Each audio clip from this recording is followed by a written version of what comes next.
Color red ang ating cap. Color, color red din ang ating t-shirt. So, update lang tayo mga ka-French fries. Dahil sa marami na yung naka-receive ng mga bagong plaka from LTO.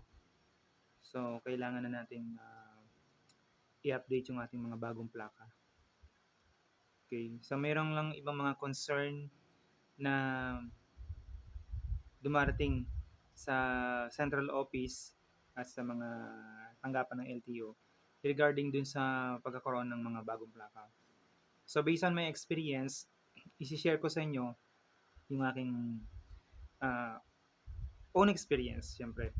So, nung nalaman ko na nag-release na ng bagong set ng mga bagong plaka ang LTO, kasi yung akin ay way back 2015 pa, so kasama na tayo dun sa mga backlog. So, ito yung aking sariling experience. Bali, ni-request ko yung aking plaka through online. So, nag-request ako under ng egov.ph. So, yung egov.ph, para sa kaalaman ng ating mga viewers, ng ating mga new followers, ang egov.ph po ay isang apps na pwede nyong i-download through Google Play Store. Hindi ko alam kung available din siya sa iOS, pero I think meron din siya. So, i-download nyo lang sa nasabi kong mga platform. And then, kapag na-download nyo na siya, gagawa kayo ng sarili nyong account. Okay? So, to make this story short, na-request ko yung aking new plate o bagong plaka under ng egov.ph application. So, noong August 23, 2025, na-receive ko yung plaka. So, more or less mga 2 weeks yung lumipas. 2 or 3 weeks, mga ganun, yung tinagan niya. So, nung dumating siya, syempre, excited ako dahil ilang taon ko nang hinihintay yung plaka na yan. So, at last dumating din. Okay? So, ito yung downside. Nung dumating sa akin, hindi ko alam na kailangan kompleto pala yung parcel. So, galing siya sa central office ng LTO. Ayan. Kompleto yung address, kompleto din, maganda yung package, yung pagkakapadala sa akin ng central office. Pero ang napansin ko lang, wala siyang naka-include na certificate from LTO office. Nitong mga nakaraang mga araw, may mga nakikita ako mga update na yung iba merong certificate galing sa LTO at nakakapag-update na sila sa malalapit na mga LTO offices. Kasi kailangan natin yan lalo na kapag magre-renew tayo. So, yung concern, paano kung walang certificate, anong gagawin? So, dahil sa kakapanood ko ng mga video, ng mga upload reels, kasi hindi ako mapakali eh. Anong gagawin ko? Wala akong na-receive na certificate from LTO office. So, unang pumasok sa isip ko yung mag-update din. Pero sabi ng wife ko, kontakin ko yung mga kakilala ko lalong-lalo na sa TPRS ng Caloocan dito sa lugar namin. So, yun nga, ginawa ko. Nag-send ako ng messages. And then, hindi pa rin ako mapakali. Kinontak ko rin yung mga kakilala ko, lalong-lalo sa group namin, sa Tricycle Group Philippines. Yan. Shoutout sa Tricycle Group Philippines, Caloocan chapter. And then, ang last resource ko ay pumunta ako sa LTO dito sa may parteng Caloocan located sa Villa Luisa.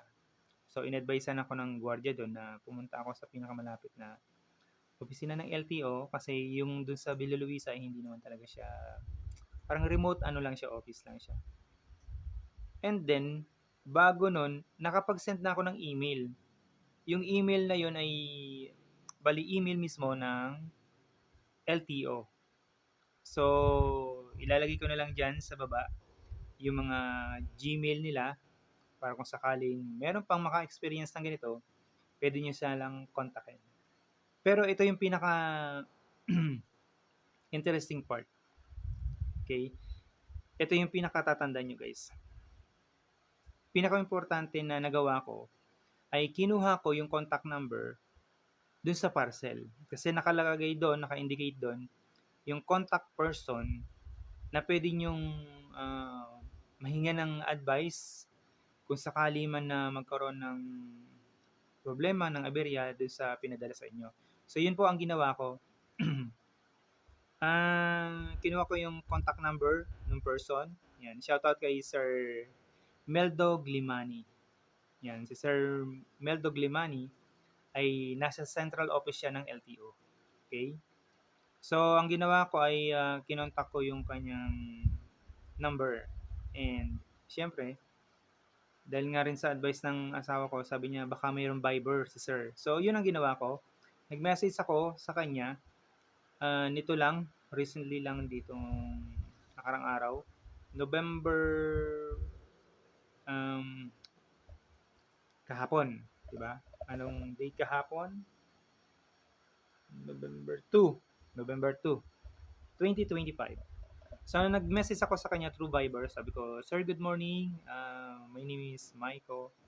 Receive ko po yung bagong plaka ko through LTO pero wala siyang naka-include na certificate. Pwede po akong magkaroon ba or pwede pong makisuyo na magkaroon ako ng copy para maayos ko po yung aking pagpaparehisto. And then yun nga, kinabukasan ito, November 3, dahil may pasok na, so nakita ko naka-online si Sir Meldo Glimani. And positive yung sagot, no? So ang pinaano niya sa akin, pakisend daw yung CR. Yun. So sinend ko sa kanyang CR, syempre nandoon yung info ng aking motor, yung pangalan ko, yung address, and yung file number, MB file number. So yun dan, and then wala pa siguro mga 5 minutes, sinend niya na sa akin yung aking copy ng certificate galing LTO na may pirma, no? May pirma mismo ng ng hepe ng LTO.